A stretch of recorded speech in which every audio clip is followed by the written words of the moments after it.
Se existiu uma primeira guerra na história da existência, ela pode não ter acontecido na Terra.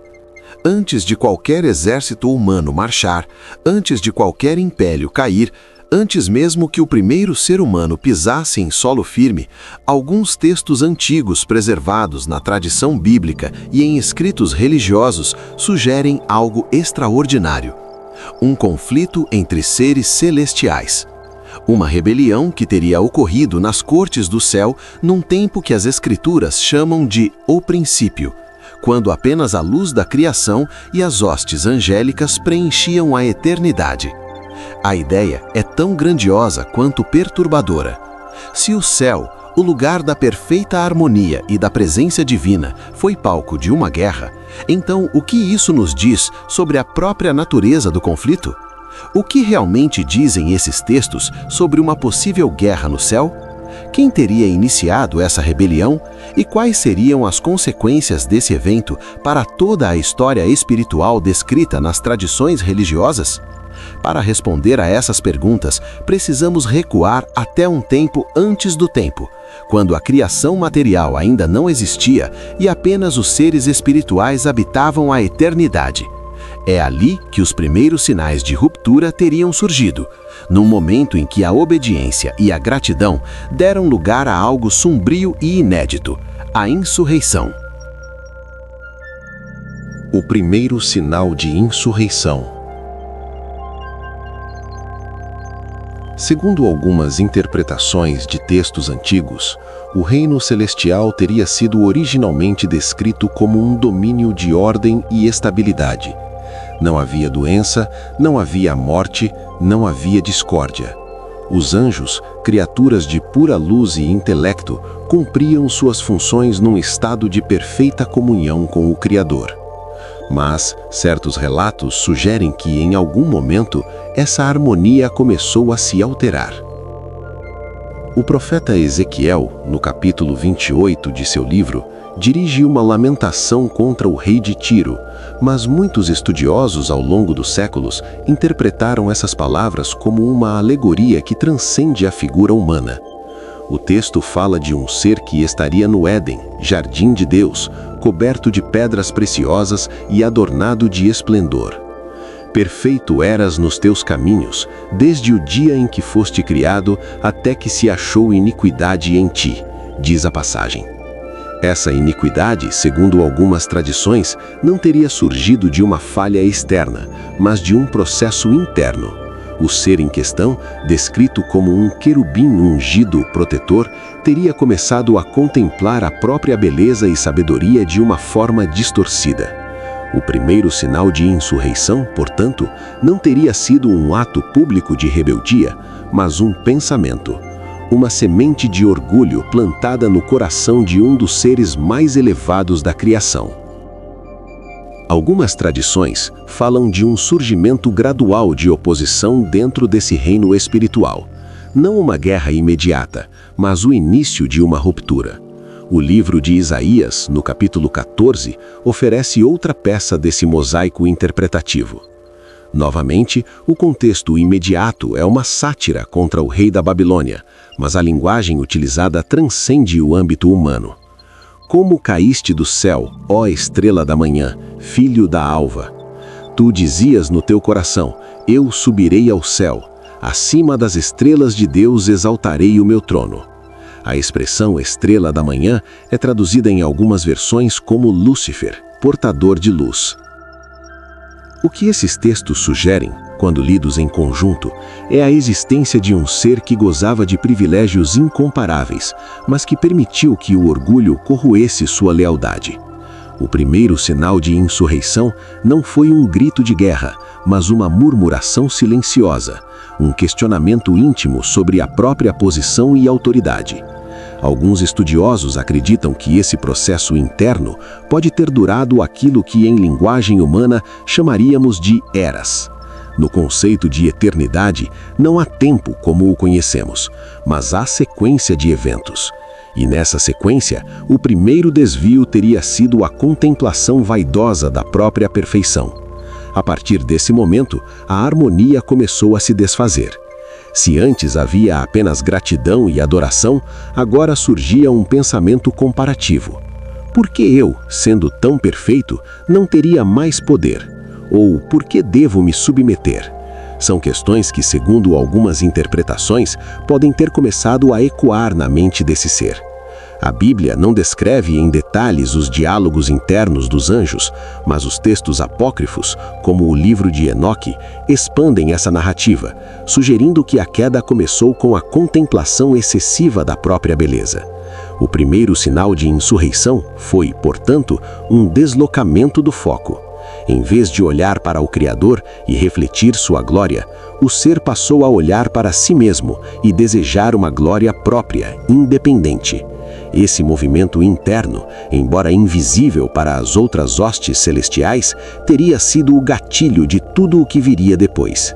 E, como todo processo de ruptura, ele não permaneceria escondido para sempre. A discórdia interna, mais cedo ou mais tarde, manifesta-se externamente. O que começou como um pensamento solitário em um dos mais elevados anjos, logo se tornaria um assunto sussurrado nas cortes celestiais. E a primeira consequência prática dessa insurreição silenciosa foi a tentativa de influenciar outros seres espirituais. Afinal, uma rebelião não se faz sozinho, e essa discordância começaria a se espalhar. A conspiração entre os anjos. Alguns estudiosos interpretam certas passagens simbólicas como indícios de uma possível influência exercida sobre outros anjos. A ideia de que parte das hostes celestiais teria sido convencida a apoiar uma rebelião. O Apocalipse, no capítulo 12, oferece uma imagem poderosa. E viu-se um grande sinal no céu, uma mulher vestida de sol, tendo a lua debaixo dos seus pés e uma coroa de 12 estrelas sobre a sua cabeça. E viu-se outro sinal no céu. Eis um grande dragão vermelho que tinha 7 cabeças e 10 chifres, e sobre as suas cabeças 7 diademas. E a sua cauda levou após si a terça parte das estrelas do céu e lançou-as sobre a terra. Essa linguagem simbólica, com estrelas representando anjos, sugere que o movimento rebelde não foi isolado. Uma fração significativa dos seres celestiais teria aderido à causa. Mas como essa adesão ocorreu? Certas tradições sugerem que o processo de convencimento não foi violento ou coercitivo inicialmente. Tratou-se de uma conspiração, ou seja, de um alinhamento secreto de vontades. O ser que iniciou o movimento, descrito em algumas tradições como o portador da luz, possuía atributos que o tornavam naturalmente influente. Era formosura, sabedoria e poder. Segundo algumas interpretações do texto de Ezequiel, ele era o selo da perfeição, cheio de sabedoria e perfeito em formosura. Essa combinação de características fazia dele uma figura carismática. Quando começou a expressar suas dúvidas e insatisfações, é possível que muitos anjos tenham ouvido com atenção. A narrativa sugere que o conflito não envolveu apenas um indivíduo, mas um movimento maior. O que teria sido dito a esses anjos? Alguns textos apócrifos, como A Vida de Adão e Eva, mencionam que Lúcifer teria se recusado a se curvar diante de Adão, argumentando que era feito de fogo e luz, enquanto o homem era de barro. Essa recusa em aceitar a primazia da humanidade pode ser vista como um dos argumentos utilizados na conspiração.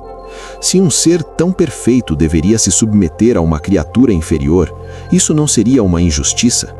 Essas questões, uma vez levantadas, teriam semeado dúvida entre aqueles que antes apenas obedeciam sem questionar. A conspiração, portanto, não foi um evento súbito, foi um processo de erosão da confiança. O líder rebelde teria apresentado a si mesmo como um defensor da dignidade angélica, alguém que desejava uma ordem mais justa, onde os méritos fossem reconhecidos. Essa retórica, segundo alguns estudiosos, é típica de movimentos de ruptura. O rebelde sempre se apresenta como vítima de uma estrutura opressora, mesmo quando goza dos mais altos privilégios. O que torna a narrativa particularmente intrigante é que, de acordo com algumas tradições, a conspiração aconteceu num contexto de total liberdade. Os anjos não eram robôs, possuíam livre-arbítrio. A decisão de aderir à rebelião foi voluntária, e aparentemente muitos se convenceram. A terça parte das estrelas mencionada no Apocalipse indica uma proporção significativa, embora minoritária. 1/3 dos anjos teria se voltado contra a ordem estabelecida. Esse movimento de adesão não ocorreu sem resistência. Outros anjos, liderados por figuras como Miguel, que em hebraico significa quem como Deus, teriam contra-argumentado, defendendo a legitimidade e a bondade do Criador. A corte celestial, que antes era unânime em louvor, agora se dividia em facções. Havia debates, discussões, talvez até acalorados confrontos verbais. Alguns textos sugerem que o próprio Criador teria tentado advertir o líder rebelde, mostrando-lhe as consequências de seu orgulho. Mas o coração endurecido não recuou. A conspiração, antes oculta, tornou-se pública. Os anjos precisavam escolher um lado, e quando essa divisão se tornou evidente, o conflito deixou de ser silencioso. A divisão no reino celestial. Alguns textos interpretados ao longo da história sugerem que uma parcela significativa dos seres celestiais teria se alinhado à rebelião. Outros permaneceriam fiéis à ordem original. Assim surgiria a divisão. 2 lados, 2 forças. Um reino que antes era completamente unificado, agora enfrentava a possibilidade de conflito interno. A questão central dessa divisão não era teológica no sentido abstrato, mas prática. A autoridade do Criador era justa e legítima? Os rebeldes sustentavam que não, ou pelo menos que eles mereciam uma posição maior. Os fiéis, por outro lado, mantinham que a ordem estabelecida era perfeita, porque emanava da própria essência do bem. Essa divisão, segundo algumas tradições judaicas e cristãs, não se baseava em diferenças de natureza, mas de escolha. Os anjos que permaneceram fiéis não eram diferentes em substância dos rebeldes, eram iguais em poder e glória. A diferença estava na disposição do coração. Alguns estudiosos apontam que o teste da lealdade no reino espiritual é a capacidade de reconhecer a própria contingência, ou seja, de aceitar que a existência é um dom e não uma conquista pessoal. Os rebeldes, ao se orgulharem de sua beleza e sabedoria, teriam se esquecido de que tudo isso lhes fora dado. Os fiéis, por sua vez, mantiveram a gratidão e a humildade. A divisão, uma vez consumada, criou uma tensão insustentável. O céu, que era o lugar da paz perfeita, agora abrigava 2 grupos que se olhavam com desconfiança. De um lado, os rebeldes, cheios de convicção e orgulho de sua causa. Do outro, os fiéis, determinados a defender a honra do Criador. A atmosfera de adoração foi substituída por uma atmosfera de expectativa. Todos sabiam que algo grande estava prestes a acontecer. Alguns textos apócrifos descrevem cenas de confronto verbal entre Miguel e o líder rebelde, onde acusações e defesas eram trocadas. Mas a palavra, nessas alturas, já não era suficiente. A rebelião havia ultrapassado o ponto de retorno. O que estava em jogo não era mais uma questão de opinião, mas de lealdade última. A tradição islâmica também aborda essa divisão, embora com nuances diferentes. No Alcorão, a recusa de Iblis, o equivalente a Lúcifer, em se prostrar diante de Adão, é narrada como um ato de desobediência direta. Iblis argumenta que é superior por ter sido criado de fogo, enquanto Adão foi criado de barro. A partir dessa recusa, ele é amaldiçoado, mas pede prago até o dia do juízo, prometendo desviar a humanidade.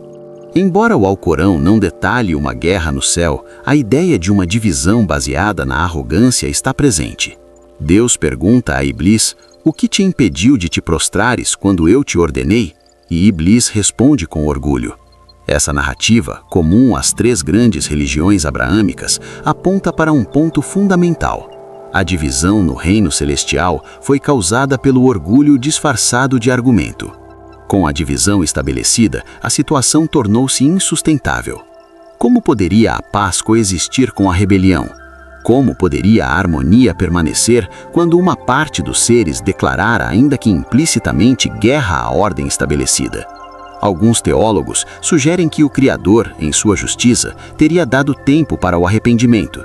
Mas o coração dos rebeldes, endurecido pelo orgulho, não se voltou. E então, segundo certas interpretações, o confronto teria se tornado inevitável. O início da guerra no céu. O livro de Apocalipse apresenta uma das imagens mais conhecidas dessa narrativa, uma batalha entre forças celestiais. O texto menciona um confronto entre Miguel e os seus rebeldes. E houve batalha no céu. Miguel e seus anjos batalhavam contra o dragão. E o dragão batalhava e seus anjos. A linguagem utilizada é altamente simbólica, mas ao longo dos séculos, muitos intérpretes entenderam esse trecho como uma descrição de um conflito espiritual real. O início da guerra, portanto, teria sido decretado no momento em que a rebelião se tornou ativa, quando os rebeldes, não mais contentes em conspirar, partiram para a ação. O que desencadeou o confronto aberto? Alguns especulam que os rebeldes tentaram tomar o controle do reino celestial, talvez ocupando posições ou tentando destronar a autoridade divina. Outros sugerem que a guerra começou como uma reação dos anjos fiéis à crescente hostilidade dos rebeldes. O texto bíblico não entra em detalhes táticos, mas a imagem é clara. Duas hostes de seres poderosos colidiram num conflito de proporções cósmicas.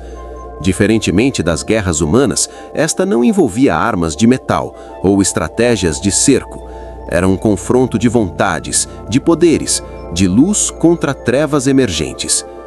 Os anjos, segundo as descrições tradicionais, possuem poder e autoridade. Uma guerra entre eles seria algo além da compreensão humana. Alguns estudiosos apontam que a guerra no céu não foi um evento físico, mas espiritual, no sentido de que ocorreu numa dimensão onde as leis da matéria não se aplicam. No entanto, isso não a torna menos real. Pelo contrário, trata-se de um conflito na própria raiz da realidade, onde as decisões têm implicações eternas. O início da guerra marca o momento em que o mal, que até então era apenas uma possibilidade ou um pensamento interno, tornou-se uma força ativa e agressiva. O dragão, como é chamado o líder rebelde, não se limitou a pensar diferente. Ele agiu para impor sua vontade. A tradição judaica, em textos como o Talmud, também faz referências a uma espécie de julgamento celestial dos anjos, embora com menos ênfase numa batalha campal. Já no cristianismo, a imagem da guerra é central para entender a origem de Satanás. O início do conflito, portanto, é o momento da verdade. Até então poderia haver esperança de reconciliação. Mas quando as espadas, metaforicamente, são desembainhadas, a ruptura se consuma. Os rebeldes cruzaram uma linha. Eles não querem apenas discutir, querem vencer. Essa guerra, segundo alguns teólogos, não foi longa no sentido temporal, porque na eternidade o tempo não é linear, mas foi decisiva. Os anjos fiéis, liderados por Miguel, não lutavam por ódio, mas por amor à verdade e à justiça. Os rebeldes lutavam por orgulho e ambição. E num confronto onde o poder é equilibrado, o que define o vencedor é a natureza da causa.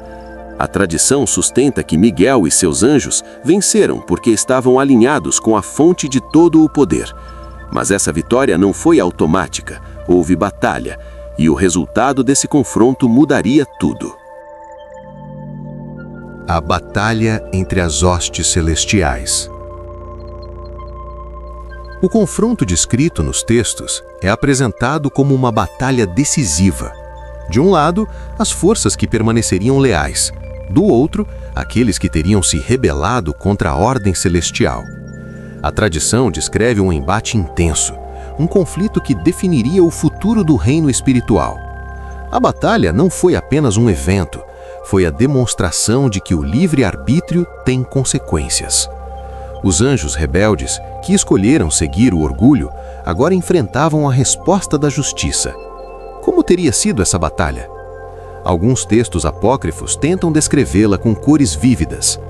O livro dos Jubileus e outros escritos pseudoepígrafos mencionam a luta entre as forças da luz e as forças das trevas emergentes. O dragão, descrito no Apocalipse, é uma figura aterrorizante, grande, vermelho, com múltiplas cabeças e coroas. Ele representa o poder político e espiritual em sua forma mais corrompida. Mas contra ele se levanta Miguel, cujo nome é um grito de guerra. Quem como Deus? Essa pergunta é a chave da batalha. Ninguém é como Deus. O orgulho do rebelde consistia em querer ser igual ao Altíssimo. A resposta de Miguel é a afirmação da singularidade divina. Durante a batalha, segundo algumas interpretações, os anjos teriam usado suas capacidades inatas, poderes de influência, de luz, de movimento. Talvez o confronto tenha envolvido a manipulação das próprias realidades celestiais. Não podemos conceber essa guerra em termos humanos, com sangue e destruição material, mas podemos entendê-la como um conflito de glórias. De um lado, a glória refletida do Criador nos anjos fiéis. Do outro, a glória autoproclamada dos rebeldes, que tentavam brilhar com luz própria, mas já começavam a escurecer. A intensidade da batalha, segundo alguns estudiosos, teria abalado as estruturas do céu. Não no sentido de causar dano físico, mas no sentido de que a harmonia perfeita foi quebrada pelo som do conflito. Os hinos de louvor deram lugar ao estrondo da guerra. Os rebeldes, por mais poderosos que fossem, enfrentavam uma verdade incontornável. A fonte de todo poder estava contra eles. Eles não podiam vencer porque a própria realidade que os sustentava era a manifestação da vontade divina. Lutar contra Deus é como lutar contra o ar que se respira, é uma contradição existencial. A batalha, portanto, foi decidida não pela força bruta, mas pela natureza do ser. Os rebeldes, ao se afastarem da fonte da vida, começaram a definhar espiritualmente, mesmo enquanto lutavam. Sua luz diminuiu, sua beleza se corrompeu, sua sabedoria se tornou astúcia maligna. Os anjos fiéis, ao contrário, mantiveram-se conectados à fonte e, portanto, fortalecidos. O Apocalipse é sucinto, mas não prevaleceram, nem mais o seu lugar se achou nos céus. A derrota foi total, e o resultado desse confronto, que parecia equilibrado no início, revelou-se uma queda inevitável. A batalha terminou, com a expulsão. A derrota e a expulsão dos rebeldes. Segundo algumas interpretações, os rebeldes teriam sido derrotados, expulsos do domínio celestial. E foi precipitado o grande dragão, a antiga serpente, chamada o Diabo e Satanás, que engana todo o mundo. Foi precipitado na terra e os seus anjos foram lançados com ele. Essa expulsão se tornaria uma das narrativas centrais sobre a origem das forças espirituais adversárias. O texto é claro: eles não foram aniquilados, mas removidos de sua posição original. O céu, o lugar da presença divina e imediata, já não era mais a morada dos rebeldes. Eles se tornaram exilados. O que significa essa expulsão? Alguns teólogos explicam que o céu não é apenas um lugar geográfico, mas um estado de comunhão. Os rebeldes, por sua escolha, tornaram-se incompatíveis com a pureza e a santidade. Assim como a luz e as trevas não podem ocupar o mesmo espaço, os anjos caídos não podiam mais permanecer na presença divina. A expulsão foi ao mesmo tempo um ato de julgamento e de consequência natural. Eles escolheram se afastar. Deus confirmou essa escolha. A tradição descreve essa queda como algo terrível. Seres de luz, criados para a beleza e a adoração, tornaram-se demônios, seres de trevas e malícia. Sua natureza não mudou essencialmente, mas sua orientação sim. O amor se transformou em ódio, a gratidão em inveja, a humildade em orgulho eterno. Eles foram lançados na terra, ou, segundo algumas interpretações, nas regiões celestiais inferiores, num estado de confinamento temporário até o juízo final. Essa expulsão não foi o fim da história, mas o começo de um novo capítulo. Os rebeldes, agora privados do convívio celestial, voltaram sua atenção para a criação material, especialmente para a humanidade. Se não podiam ter o céu, tentariam corromper a terra. A queda, portanto, teve um propósito perverso: continuar a rebelião, agora contra o ser humano, feito à imagem e semelhança de Deus. O Apocalipse menciona a ira do dragão contra a mulher e contra os seus descendentes. A guerra no céu transformou-se em uma guerra na terra, e o alvo principal passou a ser a humanidade. Mas a história da rebelião não terminaria ali. A expulsão foi uma derrota, mas não uma rendição.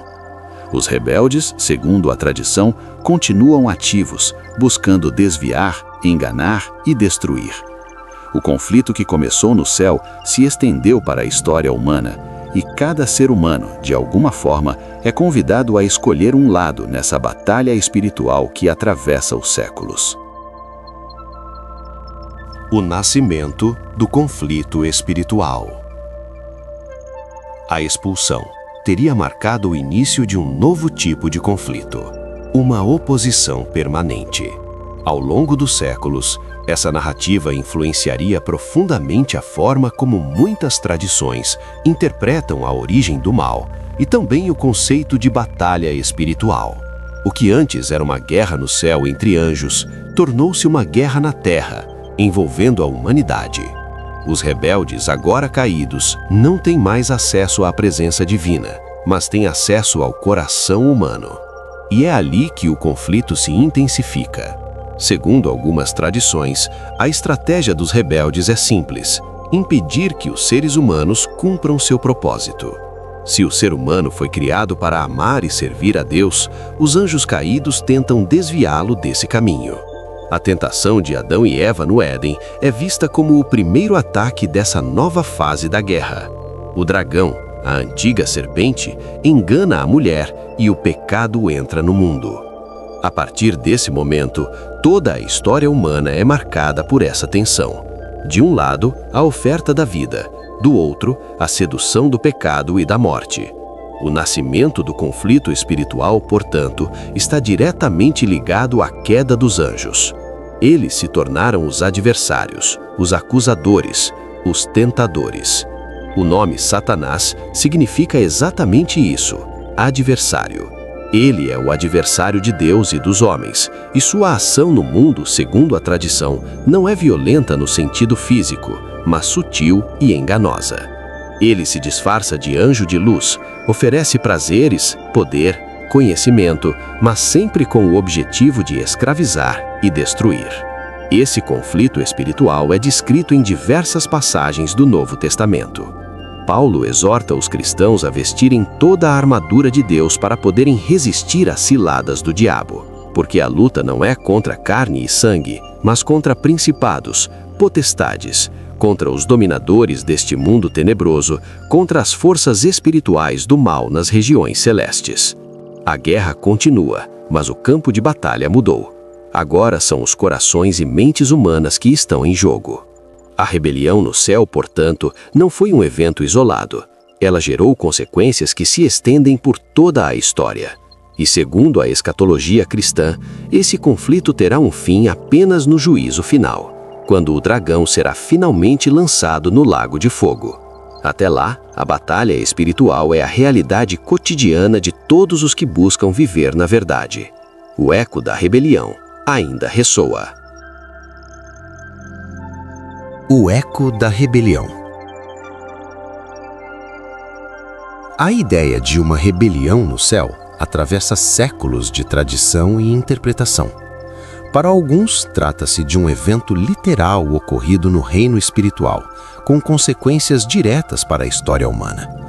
Para outros, uma poderosa metáfora sobre orgulho, poder e queda, que nos ajuda a compreender as origens do mal e da desobediência. Mas, independentemente da interpretação, esses relatos continuam alimentando uma das histórias mais fascinantes da tradição religiosa. Eles nos lembram que o conflito entre o bem e o mal não começou na Terra, e que as escolhas que fazemos ecoam numa dimensão muito maior do que podemos ver. O orgulho que levou à queda dos anjos é o mesmo que pode levar à queda de qualquer ser humano. A vigilância, a humildade e a fé são as armas nessa batalha espiritual que ainda não terminou.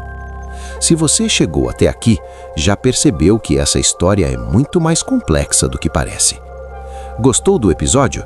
Então curte, comenta aqui embaixo o que você achou dessa interpretação e se inscreve no canal para não perder os próximos episódios. Sua opinião é muito importante para continuarmos explorando esses temas fascinantes. Talvez o primeiro grande conflito da existência tenha acontecido muito antes da história humana começar. E talvez, de alguma forma, ainda esteja acontecendo.